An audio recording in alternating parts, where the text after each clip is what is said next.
Itu tuh kayak ada rambut turun gitu dari atas, perlahan tapi pelan banget, warna hitam tuh, inget banget gue, turun aja. Nah gue pikir tuh, gue berpikir positif waktu itu, mikir paling kayak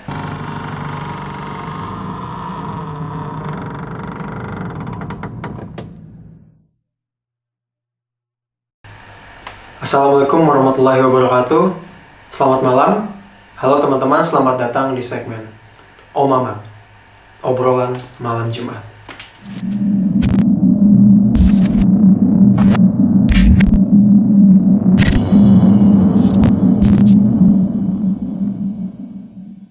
Pada segmen kita pada malam ini, yaitu Om Mamat, obrolan malam Jumat, kami akan menceritakan kisah-kisah mistis yang dialami beberapa di antara kita. Dan langsung saja dari Bapak Ilham dulu, boleh ceritakan. Jadi itu selama pengalaman hidup 17 tahun ya sering banget kayak digangguin hal-hal mistis gitu, terutama untuk di rumah sendiri sih. Kayak setiap malam kan emang orang itu iseng gitu, kadang yang lapar yang nggak lapar jadi lapar ya. Kayak sering masak mie itu malam-malam, terus lagi masak mie, lagi makan, di ujung mata dan lewat, dilihat langsung hilang. Terus yang kadang tuh sampai beberapa pagi di rooftop doang ya kan. Waktu itu pernah di rooftop sampai 1:30, pas turun tuh langsung hawanya beda, terus kayak ada bau nasi uduk gitu. Terus di situ gue langsung namain setan nasi uduk di rumah gue. Itu tapi nasi uduk itu tuh aroma emang, apakah ada nasi uduk atau emang cuma bau doang gitu? Kayak kan nggak ada yang tahu. Aroma nasi uduk kayak baru matang tuh gimana sih? Kayak nyengat banget gitu. Kayak itu. Terus habis itu kan ke ruang TV dulu bentar mau nonton TV, langsung nggak lama berubah bau menyan melati lah. Nah di situ langsung kayak risih banget, langsung yaudah ke kamar aja tidur. Terus ada lagi waktu itu pengalaman yang bener-bener ngerasain banget sampai badan-badan. Ya waktu itu ada program sekolah namanya trip observasi gitu, kayak kita kayak observasi ke rumah-rumah warga di desa-desa gitulah. 3 hari kan tuh programnya. Pas di hari kedua taunya gue ketempelan gitu. Tempelan, gue belum nyadar, gue masih cuek kan, paling kayak sakit biasa. Gue sampai minta obat ke guru gue tapi nggak mempan gitu. Itu kenanya maghrib tuh. Terus gue sampai bilang guru gue nggak mau sholat ke masjid, kayak nggak kuat banget buat berdiri kan. Kira dipaksa, yaudah gue akhirnya jalan tuh. Pas sholat di masjid masih ya biasa aja lah. Nah pas lagi mulai sesi ngaji bersama gitu, kuping gue panas, bener-bener panas banget. Terus kayak pengen baca satu ayat kagak bisa gue. Terus nggak lama kayak gue bengong aja tuh, bengong. Terus lama-lama kayak ada yang ngetawain dari luar, tapi kayak bukan ketawa orang. Nah di situ gue langsung kayak refleks kan, kaget ngeliat keluar. Terus gue nanya temen gue kan, lu denger suara ketawa nggak? Enggak. Terus gue nanya lagi, enggak. Ya udah kira paling gue doang, apa dah gitu ya kan. Terus pas hari terakhir pas pengen pulang, bener-bener lemes banget badan gue, kayak mati rasa banget lah, kayak buat berdiri aja nggak bisa gitu. Nah di situ gue masih mikir, mungkin kecapean kali ya kan. Ya udah pas nyampe Jakarta, ya udah langsung tidur ya kan. Besoknya sekolah tuh. Nah di sekolah gue bener ngeblank banget, kayak bengong nggak ada pikiran. Akhirnya kayak udah nggak enak nih, bukan penyakit kan gue rasa. Ya udah akhirnya gue izin pulang, gue ke rumah bude gue kan. Bude gue tuh tahu mistis-mistis gitulah, kayak bisa ngeliat juga, bisa ngobrol. Pas sampai rumah bude gue belum masih tahu apa-apa. Bude gue udah ngomong gitu, kayak bahasa kasar lah ya, bahasa kita lah, lu habis dari mana ham gitu, bawa apaan kesini gitu. Nggak tahu, lemes saya badan gitu. Terus langsung gue kayak disuruh ya udah tiduran gitu. Terus gue diurut kan, diurut tiba-tiba kayak bude gue ngomong bahasa Sunda gitu, gue nggak ngerti bahasa Sunda. Gue kira nih orang ngomong sama siapa kan. Terus tiba-tiba bude gue nanya, lu habis dari desa ya? Iya gitu. Ngomong apa di sono? Terus kan gue mikir-mikir ya, gue ngomong apa? Terus gue bilang ke bude gue kayak, enggak ngomong apa-apa, ngomong baik perasaan. Ini kata yang ini ngomong yang enggak lu gitu. Terus gue nanya kan, yang mana Bun? Itu yang di tubuh lu. Nah langsung kaget kan gue. Itu tubuh? Iya bener tubuh. Terus gue langsung nanya, lah emang dari kapan? Udah 3 hari tidur bareng. Dia langsung gitu, dia langsung bilang gitu ke gue. Kan gue langsung kaget, oh pantas banget, kayak bukan sakit ini, kalau bener sakit. Terus akhirnya nggak lama bude gue nanya lagi kan tuh pakai bahasa Sunda. Terus bude gue bilang, ini makhluk suka sama lu gitu. Terus kayak auranya cocok sama lu, makanya dia ngikut gitu kan. Terus gue nanya kan, emang makhluknya apaan deh? Ada sosok genderuwo gede gitu. Ditiban banget tuh gue, bener-bener dia niban banget biar sampai gue bener-bener masukin tubuh gue gitu. Tapi tubuh gue masih nolak buat masuk, kayak bener masuk. Terus akhirnya ya udahlah disuruh pulang aja ya, bude gue gitu. Ya udah pulang ini pulang. Terus gue cuma dikasih obat kayak obat-obat antimo gitu, langsung sehat lagi gue, langsung enteng banget badan. Itu sih cerita paling parah gue yang itu. Yang di rumahnya sih kayak ya udah maklum lah gitu. Jadi lu ketempelan itu? Iya. Selama berapa hari? Ya itu Setelah yang 6 hari lah, yang dari 5 lah kan dari kenanya hari kedua tuh. Terus di rumah tuh udah 3 hari tidur bareng, gue baru ke rumah bude gue. Jadi lu trip observation itu selama 3 hari? Iya. Terus kena di hari kedua? Iya. Baru dari kedua tuh kena gue. Di hari kedua ya? Iya. Itu gimana tuh rasanya? Ketempelan sama makhluk kayak gitu tuh kayak gimana sih rasanya? Badan lemes banget gitu, kayak mau berdiri aja males banget, kayak nggak bisa, kayak harus dibangunin gitu. Kayak udah pikiran nggak kemana-mana, kayak plong aja kosong, nggak bikin apa-apa. Terus keringet dingin juga, mau dikasih obat apapun nggak mempan. Gue dikasih obat apapun sama guru gue nggak mempan juga. Udah pas nyampe Jakarta masih begitu, gue langsung ngerasa nggak enak. Udah gue ke rumah bude gue. Itu bener pusing banget sih rasanya. Jadi gimana ya? Ketempelan sama genderuwo besar gitu ya? Iya, bener gede banget. Tapi ketika jalan itu berat kaki? Berat atau banget. badan yang berat? Suruh tubuh pak. Seluruh tubuh berat? Suruh tubuh. Jadi kayak dia pengen masukin berat ke tubuh gua. Tapi kayak tubuh gua masih nolak buat dia masuk. Tapi maksudnya dari kalau segi pemikiran kan lu tadi udah bilang tuh kosong. Iya bener kosong banget. Kalau misalkan kegiatan lu kayak misalkan kebutuhan makan atau mandi kan kesiram air tuh. Atau lu Mati rasa pak. dirasa? Kayak waktu kan sholat subuh tuh ke masjid, bener-bener anginnya kencang banget kan.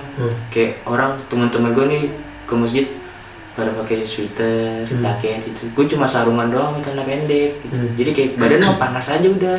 Padahal anginnya kencang banget. Jadi kayak kena tubuh nabrak doang, nggak masuk ke badan. Gitu. Parah banget sih itu. Kacau ya? Kacau banget. Soalnya genderuwo tuh kan besar kan, digambarkan masyarakat Indonesia kan genderuwo itu besar ukurannya. Beda sama hantu-hantu yang memang diceritakan bentuknya tuh kecil dan mereka kebanyakan terbang kan.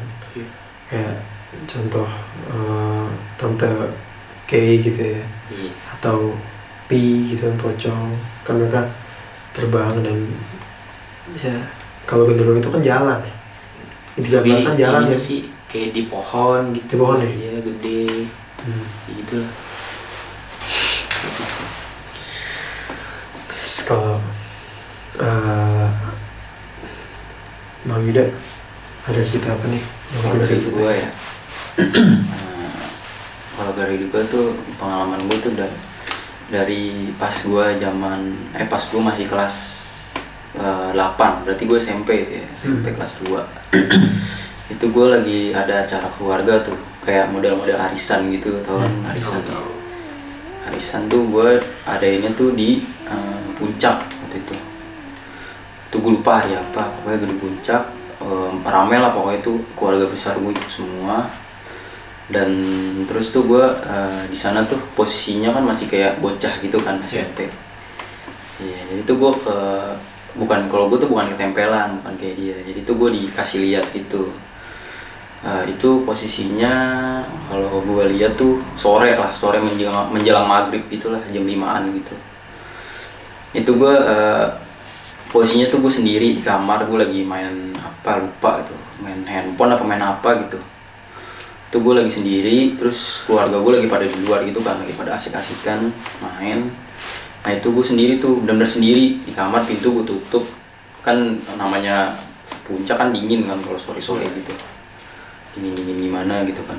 Nah terus tuh gue nggak sengaja pas banget posisi gue tuh, gue lagi tengkurap main handphone kok nggak salah, gue lagi tengkurap. Nah terus pas banget posisi gue, depan gue tuh jendela kayak kotak persegi panjang gitu, satu doang. Nah itu tuh padahal ada gordengnya, itu gordeng posisi nggak gue tutup ya, karena masih sore, masih terang kan. Ya gue pikir masih nggak apa-apa lah, masih buka gitu, lampu masih mati juga. Itu bener-bener gue sendiri. Nah, terus gue juga nggak berpikiran sampai ke sana-sana kan waktu itu, maksudnya nggak sampai amit-amit kayak kerasukan apalah gitu kan, jangan sampai. Nah itu gue kasih lihat tuh, pertama awalnya tuh dia munculin rambut Mbak Kunti ini. Jadi tuh gue posisinya lagi main handphone kan. Kalau main handphone kan autofocus gitu, main game gitu fokus kan. Nah nggak sengaja tuh mata gue lagi ngelihat ke jendela, lagi lihat pemandangan gitu, pohon-pohon. Itu tuh kayak ada rambut turun gitu dari atas, perlahan banget, warna hitam tuh, ingat banget gue, turun aja. Nah gue berpikir positif waktu itu, mikir paling kayak kain pel, tau lu kain pel tuh, kain pel gitu, paling kayak orang mungkin naro gimana kan, naronya tuh nggak miring gitu, mau jatuh gitu kan.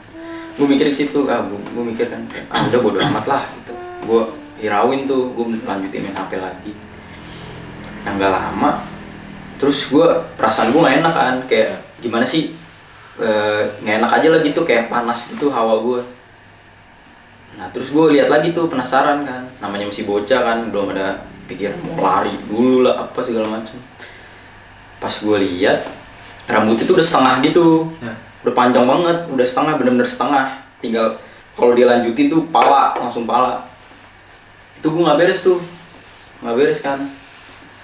Wah gila sih, gue mikir, apaan nih, mikir gitu kan. Ya kali kan setan gitu-gitu, gue mikir kan. Udah gitu posisi masih sore juga, belum menjelang maghrib. Gue penasaran, gue liatin terus tuh, bener-bener gue pantengin, HP gue taruh, pantengin gini, turun, bener-bener kayak rambut orang kayak cewek biasa lah, bener-bener hitam, bener-bener mulus gitu rambutnya, turun, nggak lama, ini kelihatan kan rambut kalau turun gini kan pasti ada jidat kelihatan kan, jidat kelihatan tuh, gue sadar itu pas jidat dia kelihatan tuh, gue baru sadar tuh, ini kok lama-lama kok beda warna gitu. Gue pikir kan kayak kain doang kan yang tadi gue bilang, gue pikir kayak kain, tapi kok kain kok kayak ada kulit manusia gitu, warna kulit gitu kan. Wah ini bukan kain pel nih, gue mikir gitu dalam hati tuh, gue nggak ngomong, kayak kain pel gitu turun aja, bener-bener perlahan gitu turun gini, kayak mau ngintip cuman perlahan gitu, pelan-pelan gitu, kayak dia mau turun gitu. Untungnya tuh kacanya tuh kayak ada kaca, terus kayak ada apa sih, kayak ada apa ya namanya ya, apa sih namanya tuh, kayak gagang jendela. Bukan gagang jendela, kayak apa ya, stainless gitulah, kayak kayak ada besinya lagi. Kayak ada besi-besinya lagi gitu. Untungnya ada kayak gitu. Ya. Gue mikirnya kayak kalau misalnya binatang apa-apa kan lompat nggak mungkin langsung masuk, pasti ketahan itu kan. Gue mikirnya udahlah, gue masih tenang tuh, masih kayak cuman ngelawan rasa merinding itu, ya penasaran merinding gitu kan. Nggak lama turun tuh, makin kelihatan tuh kulitnya kan, cuman kan kalau orang kan ya, kalau orang normal nih kan abis jidat kan alis kan, maksudnya alis kayak kita gimana sih gitu, alis gitu kok tetep krem doang, krem terus. Wah udah aneh nih, perasaan gue udah aneh, udah kacau lah pokoknya, udah aneh.